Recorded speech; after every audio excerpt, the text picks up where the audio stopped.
There is shocking, clear, detailed evidence showing the twisted path of how one woman promotes her alleged victimhood as the main motivating factor in her life, and how her case study is a portrait of many others who have done very similar things.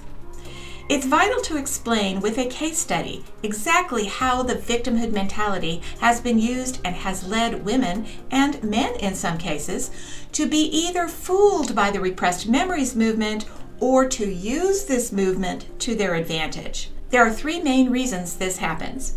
One reason is that the person is seeking an explanation for their problems that does not center on taking responsibility for their own mistakes. The second reason is to gain attention, sympathy, and recognition. And the third is to create the perception of heroism by the idea that they have overcome adversity with courage and determination. I'm going to show a few examples of this, but the main case study I'm going to use is that of Emily Anderson, also known as Jane Doe number 3 in the failed repressed memories lawsuit that was filed against IBLP and Bill Gothard in 2016. IBLP is the organization that the famous Duggar family is involved with, for those who don't know that. Several of the plaintiffs in that lawsuit have the victimhood mentality deeply rooted in their minds, which has been a motivating factor in their behavior in this matter. The reason I chose to use Emily's case is because she is actively promoting herself as a victim for financial gain with a website and career she has created, which is founded on her false claims. In this video, I will also show other examples of people using victimhood mentality for their own personal gain as well. In my opinion, after studying Emily's case, Emily is one of those who was not fooled by repressed memories. Remember that I just said that the victimhood mentality is applied through claims of repressed memories because the person was either fooled by the repressed memories movement or wants to use it to their advantage. In my view, in Emily's case, it is the latter. She has used this movement to her advantage. Why? That will become clear as I explain her case in the light of victimhood mentality. Step 1. Create a victim story. The first step in the process of taking advantage of the repressed memories movement and the victimhood mentality movement for personal gain is to create a victim story. This is the same process that happens in a lot of instances where someone wants to claim victimhood for personal gain, whether using the repressed memories angle or not. On the front page, it was titled Sexual Harassment at Headquarters. On impulse, I jumped in the comment section and I said, hey, this is my story. For example, look at the case of Jussie Smollett. Mr. Smollett was an actor who tried to use the victimhood mentality of racism in order to advance his career. He made up a false story about being attacked by two men wearing MAGA hats who supposedly put a noose around his neck and made racial slurs while pouring bleach on him.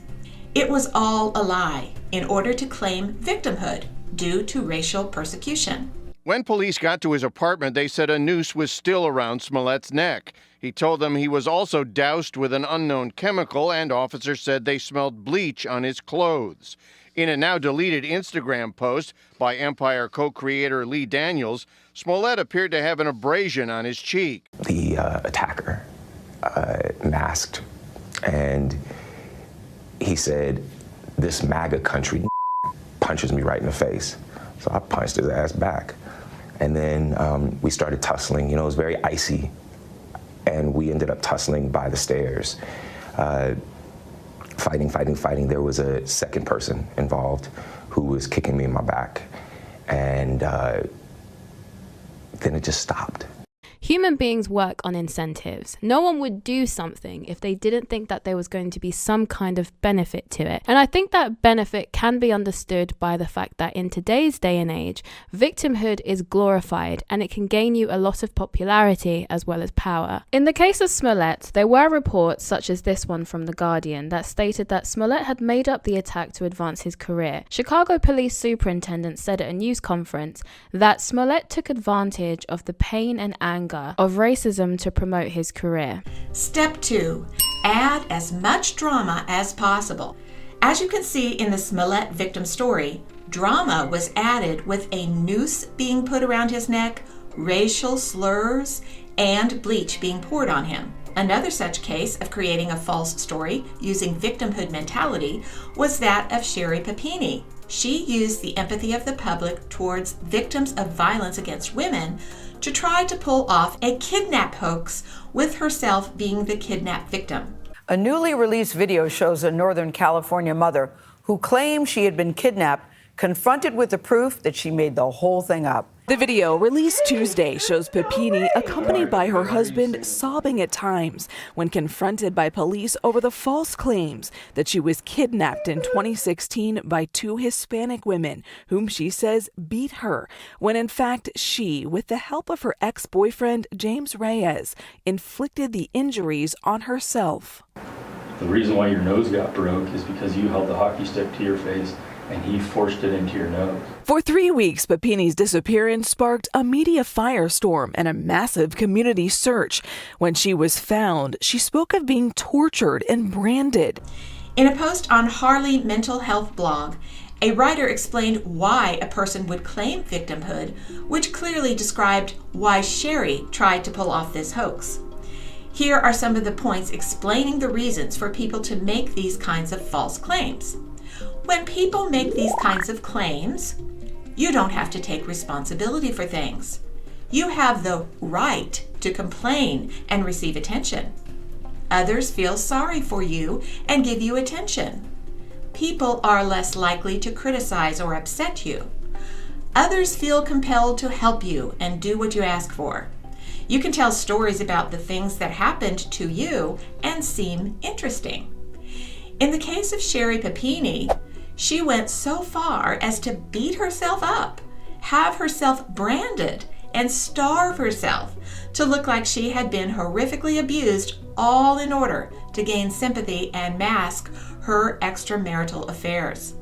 If she were a victim, no one would hold her accountable for her adulterous behavior, and she would gain the social status that victimhood affords those who can claim it in the current social atmosphere. She used the same tactics of victimhood with the man she duped into helping her with the whole scheme, claiming to him that she was a victim of domestic violence. As you can see, the first two steps in the process of using victimhood status for personal gain is to create a story and add as much drama to it as possible. The more drama, the better. In Emily Anderson's case, she uses extremely dramatic words that frame the narrative to suggest she was a frail, innocent child being horrifically abused. This is the emotional manipulation Emily has used to fool the public into sympathizing with her and constructing the framework that will advance her agenda. On her website, Thriving Forward, Emily lays out her dramatic victim story using words to describe herself in childhood as tender, innocent, and sensitive. She writes she crumbled under the weight of her father's verbal, psychological, and spiritual, emotionally abusive tactics, consisting of intense imposition of fear and shame, angry outbursts, manipulation, passive-aggressive behavior, apathy, and gaslighting. She then claims he sexually abused her as well, without explaining the details of her accusations. In reality, she was not sexually abused at all by her father. In order to get by with this, she never comes out publicly and says exactly what her father supposedly did to her in a sexual way. But in private, her accusations include him helping her out of a tree at 11 years old and touching her bottom as he helps her down. Him asking her to check his back for ticks after getting out of the shower while having a towel wrapped around his waist. Them having an argument and her retreating to the bathroom and him forcing his way in to continue the conflict. These are the kinds of incidents Emily claims are sexual abuse. When asked by a family member if she was ever touched by her father in, quote, private areas, she said no. But, of course, that is never revealed in the public. That would completely ruin the victim narrative she needs to create for the status she is seeking. On her website, she just says she was sexually abused by her father, leaving the reader with the dramatic idea necessary for her to advance the agenda she is working towards of claiming victimhood for personal gain. Several of Emily's family and friends have described the situation between her father and her as emotionally distant. They also described that she had a codependent relationship with her mother. She frames her father as being a monster and her mother as being a saint in her online blog. Although, when it is expedient for her to throw her mother under the bus to advance her agenda, she claims her mother knowingly and willfully allowed her to be abused. A lot of people ask me if my mother was aware of the abuse going on. She knew our family was in great danger, but my mother was in a cult too. One of the points mentioned by William Adams on mindpsychiatry.com when describing the mindset of Sherri Papini was that she had, quote, the ability to manipulate public sentiment, which exemplifies a lack of empathy for the emotional turmoil inflicted on her family and friends, unquote. So when Emily was faced with the discrepancy that her mother had to know what was going on, she just suggests her mother participated by allowing the abuse. What else could she say and still keep the narrative alive? She had no empathy for her mother being exposed as a neglectful parent who allowed the horrific abuse of her own daughter. The dramatic story must stand in order for Emily's agenda to move forward. If that means framing her mother as complicit in her daughter's abuse, so be it. And that's what she did, and has done on more than one occasion when faced with this question, giving the excuse that her mother was in a cult. Emily then adds to the drama by writing that as a teen, she was inducted into a, quote, dangerous fundamentalist cult, unquote, because her mother took her to a seminar once a year and used materials from the Institute in Basic Life Principles for homeschooling. For information on the status of IBLP as a supposed cult, see the video on this channel called Duggar Cult Debunked. More drama is added when Emily writes, quote, throughout my teen years within the cult, I become the target of the president of IBLP, Bill Gothard. He began to sexually groom me starting at age 13 and continued to do so for 6 years until I reached the age of 18, unquote. Yet, in an interview, Emily is faced with a question that she cannot answer and still stick with this narrative that she was sexually groomed by Bill Gothard over many years. Here's how she handles that. Bill spotted me the very first conference that we attended when I was 13, and he was in his early 70s, I believe. Yeah. And he started to sexually groom me at that conference. Every year, Bill would approach me at the conferences. So he remembered you. He would see you and remember who you were. He wouldn't actually. Oh. That's what's interesting is he never remembered who, at least he pretended, or, he acted like he didn't know, because I would have to introduce myself and tell him my name and everything. You can see the interviewer is baffled by her answer, but does not call her out on it. It is obviously impossible for Emily to have been groomed over 6 years unless Gothard had contact with her and continued to work toward a sexual encounter as groomers do. The fact is, this is a lie, but it is a necessary one for her dramatic story of abuse to be valid. She needs to claim grooming over a period of years for her victim status to be solidified. The fact is, Emily never went to an IBLP facility other than in the presence of her mother. She went once a year to a seminar and then spent 10 days at IBLP headquarters with her mother. That was the extent of the interaction she had with Bill Gothard, other than on the phone, online messaging, and the cards and letters of gratefulness for his help that she and her mother both wrote him before she claimed victimhood. She never lived at the training centers that IBLP had available for youth, nor did she ever work for Bill Gothard or spend time with him on any regular basis at all. But she has to make it seem she was deeply involved with him over a long period of time in order for her claim of being groomed by him to have merit. So she uses words that suggest more interaction over her teen years than is actually true.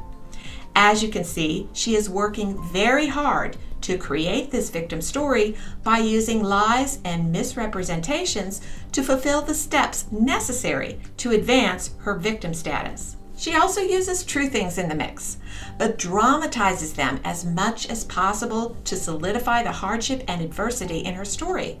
For example, in describing her battle with Crohn's disease, an inflammatory bowel condition, which she blames on the stress of her relationship with her father, although there is no evidence that suggests stress causes Crohn's disease, she uses words and phrases like this: agonizing, devastating, most severe case, slowly killing me, fighting for my life. Now, I'm not suggesting Crohn's disease is anything to sneeze at. It can be very debilitating and painful, no doubt.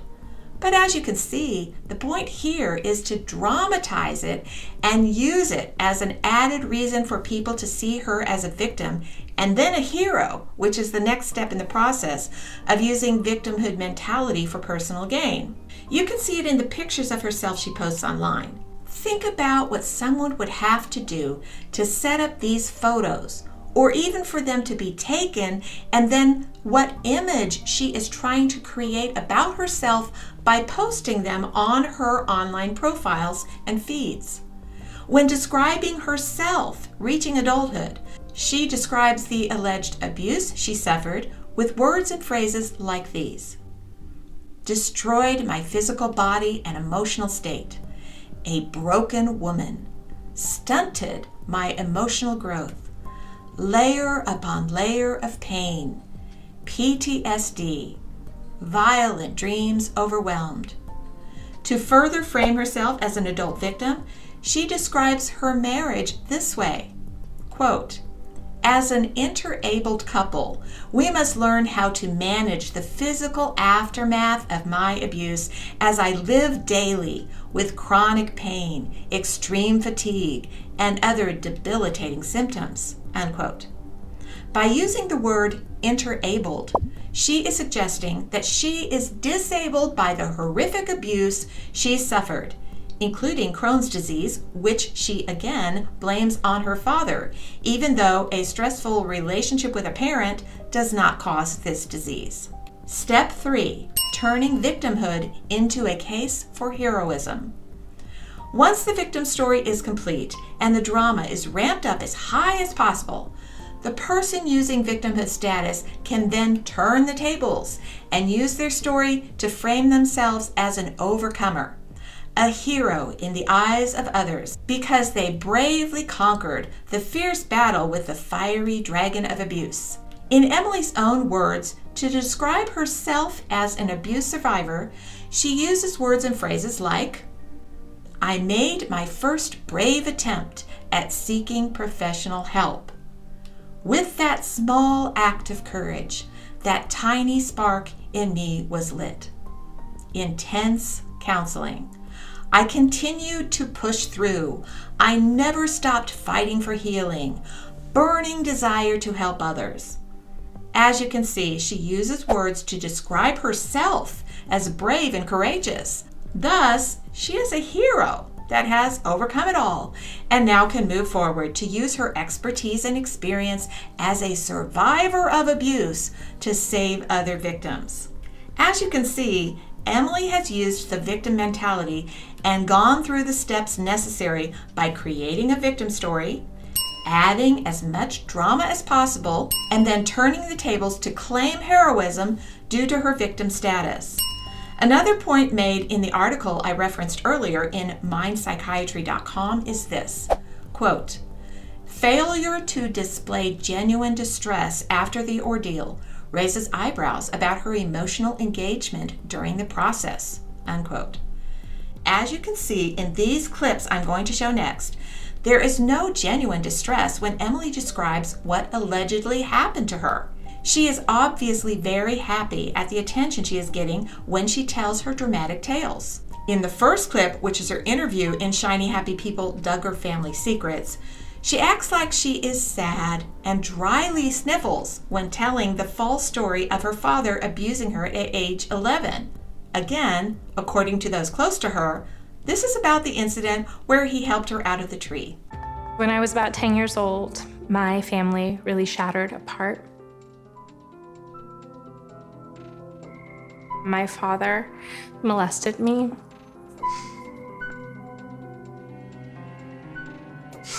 The time after I was molested, I remember telling a family member, and all they said was, "Yeah, I know, he's gross, he's creepy, just stay away from him," rather than reporting it, because abuse really isn't a thing in IBLP. Figure out what you are doing to tempt your father that is making him act inappropriate, because God designed him to have these overwhelming desires toward women. The only kind of sexual abuse that I thought was sexual abuse was rape. That included 2 sets of genitals. Right. I didn't know there was any other form of sexual abuse. I didn't know molestation was considered abuse. Right. I didn't know rape with objects could be considered abuse, or rape. Yeah, so I was personally told by Bill Gothard to write a letter to my father thanking him for the molestation because it made me stronger.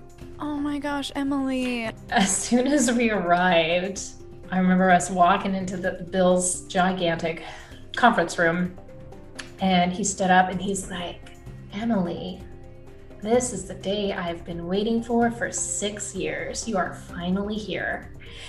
And he sat us down and proceeded to tell my mother and I that my dad had lost all authority over me and that he was a jerk and I needed to leave my home and sign away my family, and headquarters and the staff at headquarters would be my new family.